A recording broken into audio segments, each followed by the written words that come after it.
testemunhos de afeto, exclamando: Deus te abençoe. A caridade em cada gesto e em cada frase acende o clarão de uma bênção. Será talvez por isso que a sabedoria ergueu o cérebro, acima do tronco, por almenara de luz, como a dizer-nos que ninguém deve agir sem pensar, mas entre a cabeça que reflete e as mãos que auxiliam, situou o coração por fiel sublime. 47. Mediunidade e mistificação. Questão 303. Compreendendo-se que na experiência humana exameiam espíritos desencarnados de todos os estalões, seja lícito comparar os médiuns, tão somente médiuns, aos instrumentos de comunicação usados pelos homens, no trato com os próprios homens. Médiuns de transporte. Vejamos o guindaste que opera por muitos estivadores. Tanto pode manejá-lo um chefe culto, quanto o subordinado irresponsável. Médiuns falantes. Observemos o aparelho de gravação. O microfone que transmitiu mensagem edificante assinala com a mesma precisão um recado indesejável. Médiuns escreventes. Analisemos o apetrecho de escrita. O mesmo lápis que atendeu a feitura de um poema serve à fixação de anedota infeliz. Médiuns sonâmbulos. Estudemos hipnose. Na orientação de um paciente, tanto consegue estar um magnetizador digno que o sugestiona para a verdade, quanto outro, de formação moral diferente, que o induz à paródia. A força mediúnica, como acontece a energia elétrica, é neutra em si.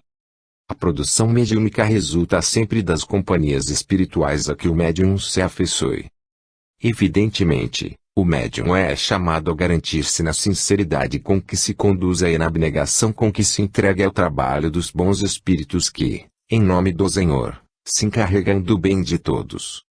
Em tais condições, nada pode o médium temer, em matéria de embustes, porque todos aqueles que se consagram e se sacrificam pelo bem dos semelhantes, jamais mistificam, por se resguardarem na tranquilidade da consciência, convictos de que não lhes competeu outra atitude senão a de perseverar no bem, acolhendo quaisquer embaraços por lições, a fim de aprenderem a servir ao bem com mais segurança, já que o merecimento do bem cabe ao Senhor e não a nós. Fácil reconhecer, assim, que não se carece tanto de ação da mediunidade no espiritismo, mas em toda parte e com qualquer pessoa, todos temos necessidade urgente do espiritismo na ação da mediunidade. 48. Na luz do trabalho. Capítulo 11, item 28. Beneficência é também agradecer o trabalho alheio e caminhar construindo. Quando transites na estrada, lança um pensamento de gratidão aos que se feriram nas lajes para que ativesses, fartando-te a mesa. Lembras de lacerações do lavrador tratou a semente para que o pão te regalasse, no lar, recordos que te levantaram o agasalho doméstico, muitas vezes, à custa da própria vida, no simples copo de água que te aplaque a sede, podes meditar nos braços que se conjugaram, em múltiplas tarefas, a fim de que a recolhesses, pura, do filtro. Em toda parte, inclina-se a vida, à frente de nós, amparando-nos, atenta, de modo a que aprendamos dele o dom de servir. Não há fruto que apareça maduro. Humilde molho de maravilhas que te garanta o lume exigiu laboriosa atividade da criação.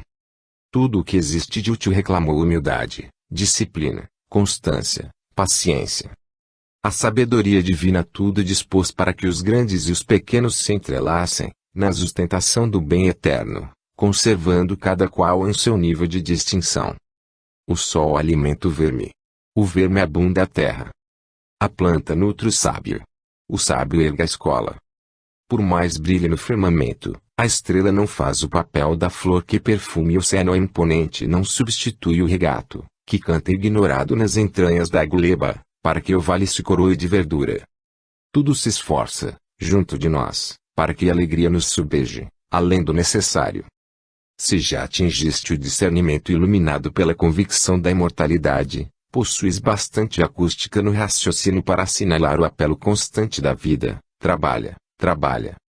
Se já sabes que outros mundos se seguem a este mundo por degraus da evolução, não desconheces que o teu merecimento, aqui ou além, será medido por duas obras. Não te des, assim, ao logro do desânimo e nem te confies ao perigoso luxo de tédio. reflitamos nas forças do universo, que nos servem infatigavelmente sem perguntar, e para que a beneficência se nos alteie, genuína, do coração, trabalhemos e trabalhemos. 49. Testamento natural. Capítulo 16, item 15. Por muito aspire o homem ao isolamento, pertencerá ele à coletividade que lhe plasmou o berço, da qual recebe influência sobre a qual exerce influência a seu modo. Alguém pode, sem dúvida, retirar-se da atividade cotidiana com o pretexto de garantir-se contra os erros do mundo, mas enquanto respira no mundo, ainda que o não deseje, prossegue consumindo os recursos dele para viver. Qualquer pessoa, dessa forma, deixa ao desencarnar, a herança que lhe é própria. No que se refere às posses materiais, há no mundo testamentos privados, públicos, conjuntivos, nuncupativos. Entretanto, as leis divinas escrituram igualmente aqueles de que as leis humanas não cogitam, os testamentos naturais que o espírito reencarnado lega aos seus contemporâneos através dos exemplos. Aliás, é preciso recordar que não se sabe, a rigor, de nenhum testamento dos miliardários do passado que ficasse no respeito e na memória do povo, enquanto que determinados gestos de criaturas desconsideradas em seu tempo são religiosamente guardados na lembrança comum. Apesar do caráter semi-lendário que lhes mercam as personalidades, vale anotar que ninguém sabe para onde teriam ido os tesouros de Creso, o rei, ao passo que as fábulas de Esopo, o escravo, são relidos até hoje, com encantamento e interesse, quase 30 séculos depois de ideadas.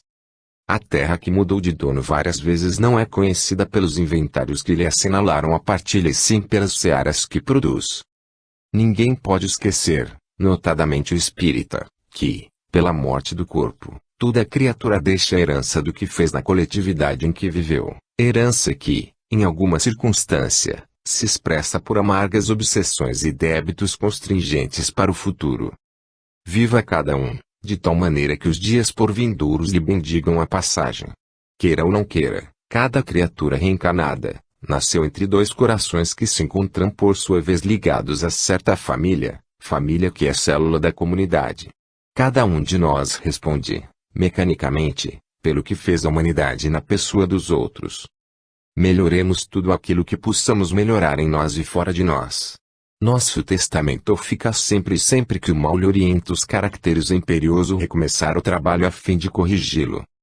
Ninguém procure sonegar a realidade, dizendo que os homens são como as areias da Parais, uniformes e impessoais, agitados pelo vento do destino. A comunidade existe sempre e a pessoa humana é uma consciência atuante dentro dela. Até Jesus obedeceu a semelhante dispositivo da vida. Espírito identificado com o universo, quando no mundo, nasceu na Palestina e na Palestina teve a pátria de onde nos legou o Evangelho por testamento divino. 50. Quando sofreres. Capítulo 3, item 5. Quando sofreres, pensa no indefinível poder de renovação que flui dos vencidos. Os gritos dos déspotas da antiguidade que pompeavam irrisório triunfo desapareceram, encaminhados pela morte à piedade da cinza para se lhes apagasse a memória, mas a justiça tomou as lágrimas de quantos lhes caíram sob os carros sanguinolentos para agravar as leis que enobrecem a humanidade. Os sarcasmos dos que traficavam com a vida dos semelhantes foram abafados na estreiteza do túmulo, mas o pranto dos escravos, que cambaleavam aos rebenques do cativeiro, lavou os olhos das nações conscientes, para que contemplassem o clarão inextinguível da liberdade. Quando sofreres por alguém ou por alguma causa nobre, medita naquele que a sabedoria divina enviou à terra, para o engrandecimento de todos. A eterna bondade fê-lo nascer, sob cânticos angélicos ao fulgor de uma estrela, e consentiu que se lhe negasse um berço entre os homens. Situou-lhe a divina embaixada, entre aqueles que detinham no mundo as mais elevadas noções religiosas e não impediu-lhe ignorassem a presença. Dotou de carismas sublimes com que reerguesse os paralíticos e iluminasse os cegos e deu-lhe a estrada por moradia. Colocou-lhe a ciência do universo na palavra simples, mas não lhe deu qualquer cenáculo de pedra aos ensinos, conquanto providenciasse para que os deserdados e os enfermos, os cansados e os infelizes lhe integrassem a assembleia de ouvintes na largueza do campo. Revestiu-lhe a influência pessoal com todos os atributos do bem e deixou que o mal lhe alcançasse o círculo dos amigos mais íntimos. e quando lhe tapizaram o caminho com palmas de vitória, no intuito de lhe entregar o cetro da autoridade, permitiu que a sombra envolvesse aqueles que mais o admiravam e, quase defronte à eminência do Moriá, em cujo topo se erguia o templo de Salomão, como sendo o mais suntuoso dos monumentos levantados na terra, em louvor do Deus único, não obstou se lhe desse um monte desolados para a morte num lenho entre malfeitores, a fim de que lhe formasse entre os milhões de aflitos incompreendidos de todos os tempos. Quando sofreres para que haja bondade e verdade, felicidade e concórdia, pense em Cristo e compreenderás que ninguém consegue realmente auxiliar a ninguém sem amor e sem dor. 51. Privações do corpo e provações da alma. Capítulo 17, item 11. O homem, não raro, nas horas difíceis, lança mão de recursos extremos e, por vezes, ilógicos, para diminuir o sofrimento próprio ou alheio, qual acontece nas provas desesperadoras, no sentido de suprimir agonias morais ou curar doenças insidiosas. Daí nasce o contrassenso dos ofícios religiosos remunerados de que se alastram antigos e piedosos enganos, como sejam a recitação mecânica de fórmulas cabalísticas, os sacrifícios inúteis visando prioridade e concessões, as promessas esdrúxulas, os votos inoportunos, as penitências estranhas, os autocastigos em que a vaidade leva o rótulo da fé, os jejuns e as mortificações a expressarem suicídios parciais, o uso de amuletos, o apego a talismãs, o culto improdutivo do remorso sem qualquer esforço de corrigenda na restauração do caminho errado. Contudo, ao espírita cristão compete despojar-se de semelhantes conceitos acerca do Criador e da criação, cristalizados na mente humana através de numerosas reencarnações. Para nós, não mais existe a crença cega. Em razão disso, não mais nos acomodamos à ideia do milagre como sendo prerrogativa em favor de alguém sem merecimento qualquer. De igual modo, urge compreender os mecanismos das leis divinas, dispensando-se, ante os lances atormentados da existência terrestre, toda atitude ilusória ou espetacular. Omissão não resolve. E em matéria de comportamento moral a renovação da vida, abstenção do serviço no bem de todos, é deserção vestida de alegações simplesmente acomodatícias, dentro da qual o crente não apenas foge das responsabilidades que lhe cabem, como também ainda exige presunçosamente que Deus se transforme em escravo de suas extravagâncias. Situa-nos a doutrina espírita diante de nós mesmos. Estamos espiritualmente hoje onde nos colocamos ontem. Respiraremos amanhã no lugar para onde nos dirigimos. Usemos a oração para compreender as nossas necessidades, solucionando-as à luz do trabalho sem o propósito de laquear os poderes divinos. A lei é equânime, justa, insubornável. A criatura, gota igual às demais no oceano imenso da humanidade universal, não é cliente de privilégios. Eis porque, ao invés de procurar, espontaneamente, penitências improdutivas para nós, é imperioso buscar voluntariamente o auxílio eficiente aos semelhantes. Espiritismo é sublime manancial de energia espiritual. Aurindo forças, acatemos sem volta aquilo que a vida nos oferece, trazendo paz na consciência e entendimento no coração. O mundo atual prescinde de quantos se transformam em ascetas e eremitas de qualquer condição. Até a penologia moderna procura imprimir utilidade às horas dos presidiários, valorizando-lhes a reeducação em colônias, a busca de regeneração moral e social. E a própria psiquiatria, presentemente, institui a laborterapia para que os enfermos da alma se recuperem, pela atividade edificante. Para o espírita, portanto, a vida e o universo surgem ajustados à lógica e esclarecidos na verdade.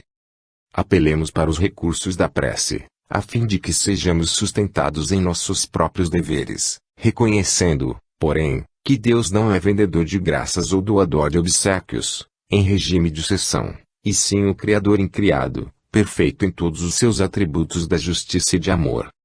52. Tempo da regra áurea.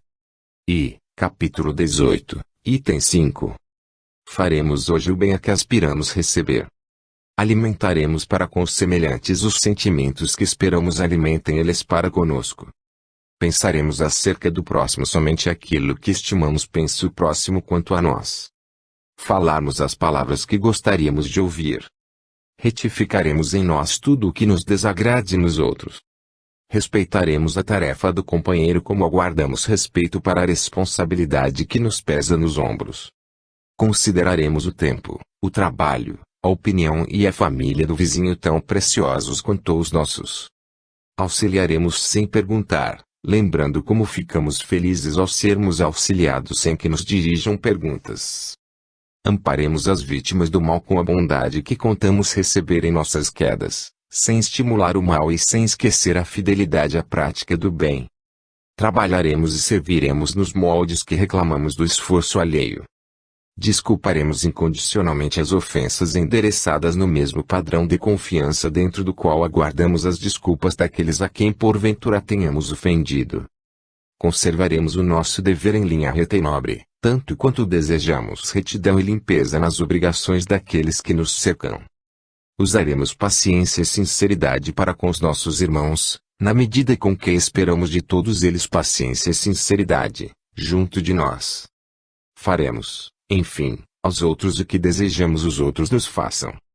Para que o amor não enlouqueça em paixão e para que a justiça não se desmande em despotismo, agiremos persuadidos de que o tempo da regra áurea, em todas as situações, agora ou no futuro, será sempre hoje. 53. Natural e inevitável. Capítulo 18, item 16. Natural e nem podia ser de outro modo. Respirará na terra por alvo de permanente observação à guisa de ator supliciado na ribalta da vida. Caminhando sob a ironia de muitos qual um peregrino sem pouso certo. Incompreendido nos melhores propósitos, figurando-se pobre sentenciado ao sistemático abandono sem apelação de qualquer natureza. Considerado na categoria de louco, muita vez, pelos antes mais caros.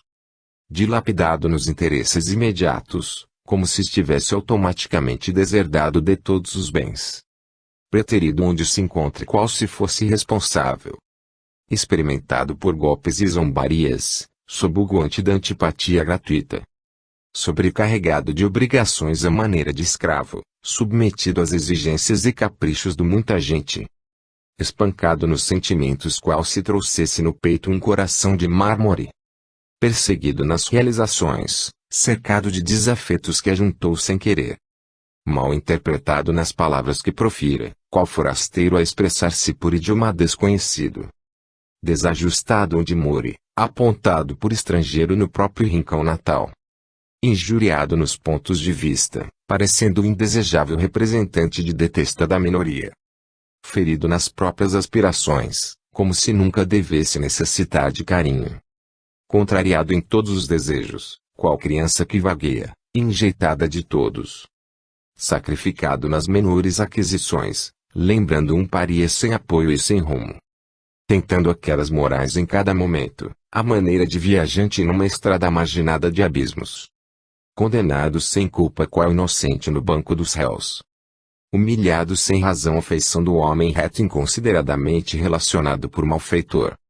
Qual acontecia ao cristão simples e verdadeiro da era apostólica, assim viverá todo espírita sincero que aspire à renovação de si mesmo, realmente consagrado a servir com Jesus pela vitória do Evangelho.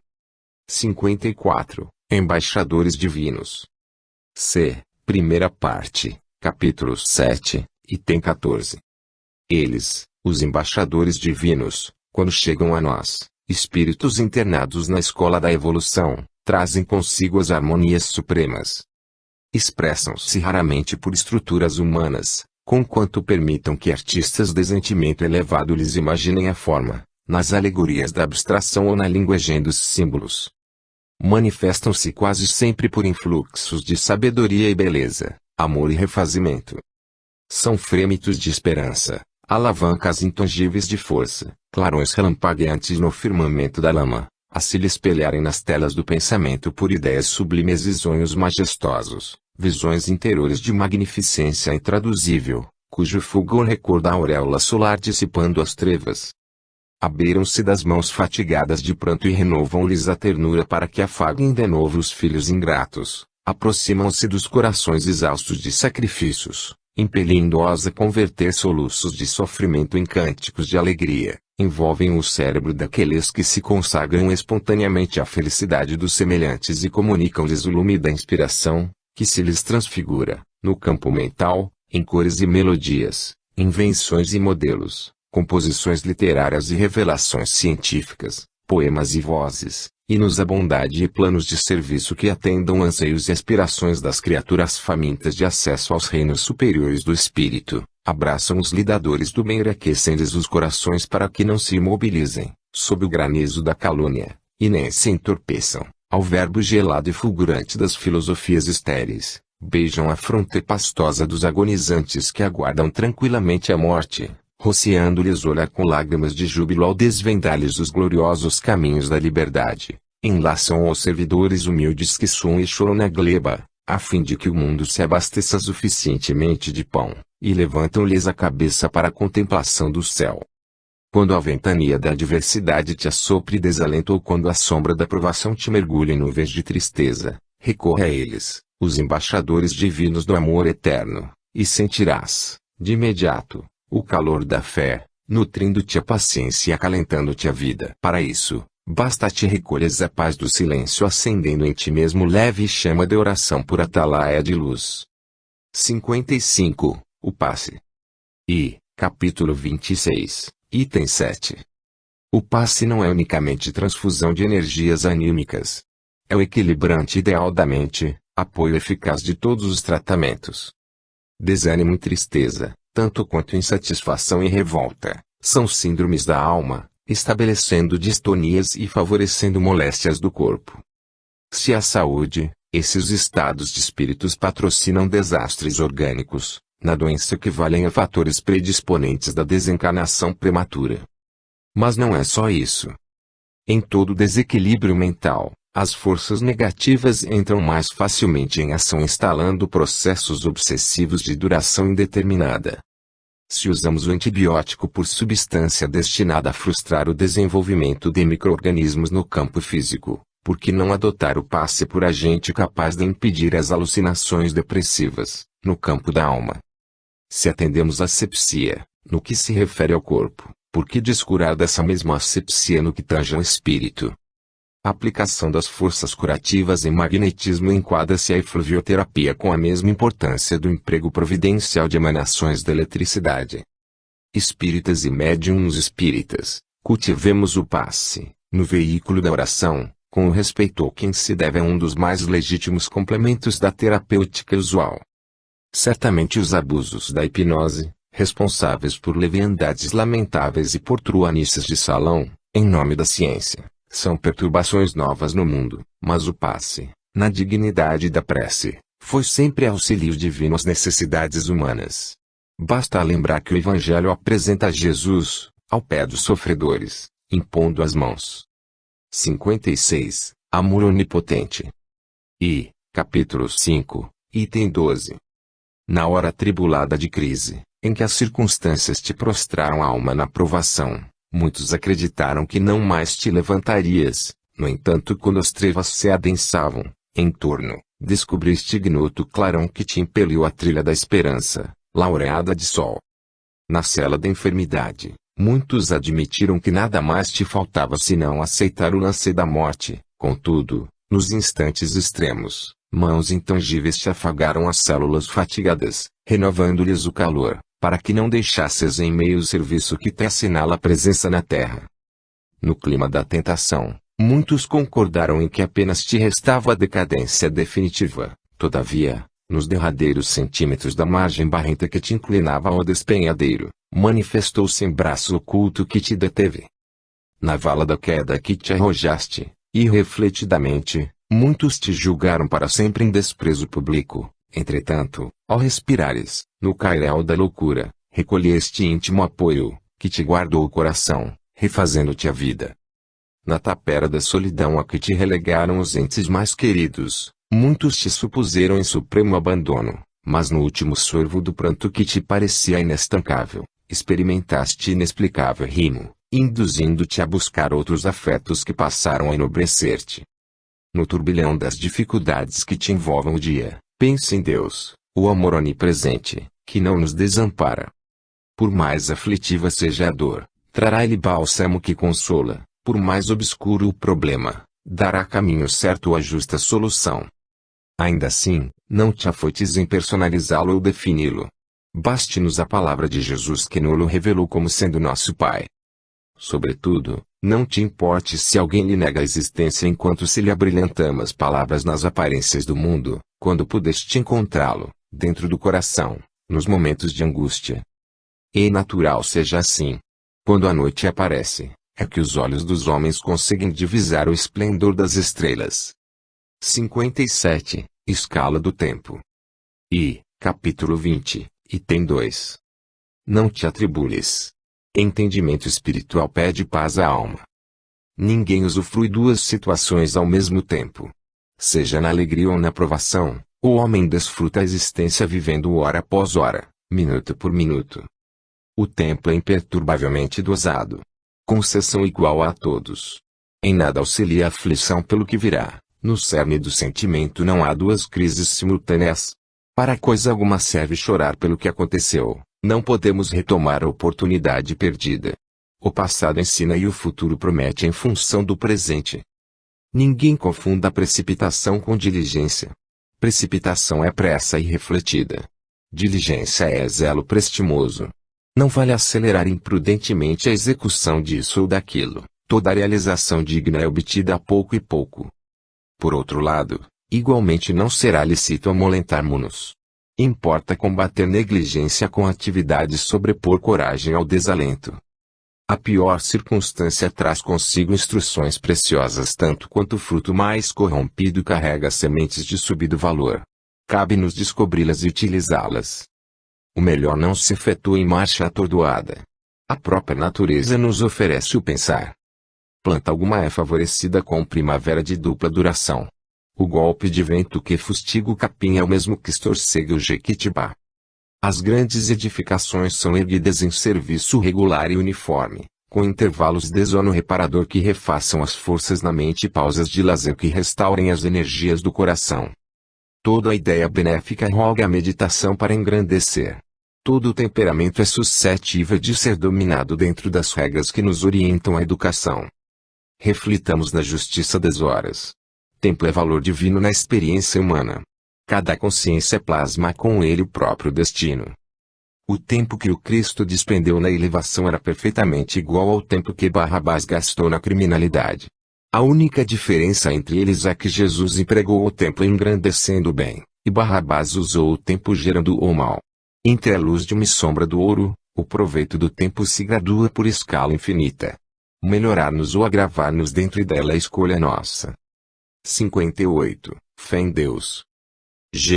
Capítulo 2, item 7. Antes de Jesus, profetas e guerreiros asseveravam agir em nome da fé em Deus. Moisés, conquanto venerável pela fidelidade e pela justiça, não hesitava na aplicação da ira, admitindo representá-lo. Josué presumia proclamar-lhe a grandeza com bandeiras sanguinolentas, ao submeter populações inermes, além do Jordão. Davi supunha dignificá-lo, quando conquistou a montanha de Sião, à custa do pranto das viúvas e dos órfãos. Salomão acreditava reverenciá-lo, ao consumir a existência de numerosos servidores, amontoando madeiras e metais preciosos na construção do templo famoso que lhe guardou a memória. E todos nós, em várias reencarnações, temos pretendido honorificar a fé em Deus, fomentando guerras e espoliando os semelhantes, através das crises de fanatismo e das orgias de ouro. O Espiritismo, porém, nos revela Jesus, abraçando o serviço espontâneo à humanidade como sendo a tradução da própria fé. Embora livre, transfigurou-se em servidor da comunidade estendendo mais imediata assistência aos que se colocavam na última plana da escala social. Sem nenhum juramento que o obrigasse a tratar dos enfermos, amparou os doentes com extremada solicitude. Não envergava a toga de juiz e patrocinou a causa dos deserdados. Distante de qualquer compromisso na paternidade física, chamou-se as criancinhas. Fora de todos os vínculos da política, ensinou acatamento às autoridades constituídas. Profundamente franco, era humilde em excesso com os ignorantes e com os fracos, e, profundamente humilde, era franco, tanto quanto se pode ser, com todos aqueles que conheciam as próprias responsabilidades, à frente dos preceitos divinos, fugindo de respeitá-los. Passou no mundo, abençoando e consolando, esclarecendo e servindo, mas preferiu morrer a tisnar o mandato de amor e verdade que o jungia aos desígnios do Eterno Pai. Para nós, os cristãos encarnados e desencarnados, seja na luz da doutrina espírita ou ainda ausentes dela, é importante o exame periódico dos nossos testemunhos pessoais de religião, na experiência cotidiana, para sabermos o que vem a ser fé em Deus em nós e fé em Deus do Mestre que declaramos honrar. 59. No silêncio da prece. Capítulo 27, item 6. Em ti, no silêncio da prece mental, sem que tenhas necessidade de ver ou perceber, em sentido direto, o coração bate sem cessar na cadência admirável da vida. Movimenta-se o sangue, por 1000 canalículos diversos. Intestinos trabalham independentes de tua vontade sustentando-te a nutrição. Pulmões arfam revolvendo o ar que te envolve. Impulsos nervosos eletrizam-te a imensa população celular do cérebro. Miríades e miríades de unidades de vida microscópica na concha da boca. Em torno de ti, no silêncio de tua prece, os átomos se agitam em vórtices intermináveis na estrutura material da roupa que te veste e dos sapatos que te calçam. A eletricidade vibra esfuziante por quilômetros e quilômetros de fios, transformando-se, não longe de ti, em força, luz e calor. Milhares de criaturas humanas num perímetro de algumas léguas em derredor, falam, cantam e choram sem que ouças. Outros milhões de vozes em dezenas de idiomas, nas ondas hertzianas, entrecruzam-se à tua volta sem que as registres. Raios sem conta chovem sobre ti sem que lhes assinales a presença. Inúmeros fenômenos meteorológicos se sucedem em toda parte, sem que consigas relacioná-los. O planeta faz giros velozes carregando-te, em paz e segurança, sem que tomes qualquer conhecimento disso. Igualmente, no silêncio de tua prece, acionas vasto mecanismo de auxílio e socorro na atmosfera que te rodeia, comparável a imenso laboratório invisível. O teu influxo emocional dirige-se além de teus sentidos para onde te sintonizes, através de insondáveis elementos dinâmicos. Não descreias da oração por não lhe marcares fisicamente os resultados imediatos. O firmamento não é impassível porque te pareça mudo. No silêncio de tua prece mental, podes expressar até mesmo com mais veemência do que num discurso de 1000 palavras, o hino vibrante do amor puro, a ecoar pelo infinito, assimilando no âmago do ser a divina luz, que te sublimará todos os anseios e esperanças, na renovação do destino. 60. Evangelho e Espiritismo.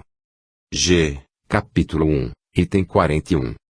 Todos aqueles que negam a feição religiosa do Espiritismo, recusando-lhe a posição de cristianismo restaurado, de certo, ainda não abarcaram, em considerações mais amplas, a essência evangélica em que se lhe estruturam os princípios, nos mais íntimos fundamentos. Examinemos, pela rama, alguns dos pontos mais importantes de formação do testamento kardeciano. O Livro dos Espíritos, que se popularizou com 1018 questões, sabiamente explanadas, não obstante os primores filosóficos de que se compõe, é um código de responsabilidade moral, iniciado com 2 proposições, acerca de Deus e do infinito, e rematado com outras 2, que se reportam ao reino de Cristo nos corações e ao reinador do bem, no caminho dos homens. O Livro dos Médiuns, volume de metodologia para o intercâmbio entre encarnados e desencarnados, apresenta, de entrada, valiosa argumentação, alusiva à existência do mundo espiritual, e reúne, no encerramento, diversas comunicações de individualidades desencarnadas, ao mesmo tempo que nos convida a exame sério e imparcial de todas as mensagens recolhidas do além, por via mediúnica, salientando-se que a primeira página da seleção exposta começa com significativa advertência de Agostinho: confiai na bondade de Deus e sede bastante clarividentes para perceberdes os preparativos da vida nova que Ele vos destina. O Evangelho, segundo o Espiritismo, abre as próprias elucidações com judicioso apontamento, em torno de Moisés e da lei antiga, compendiando, em seguida, os ensinos de Jesus, em todo o texto, para concluir, alinhando comovedores poemas de exaltação à prece.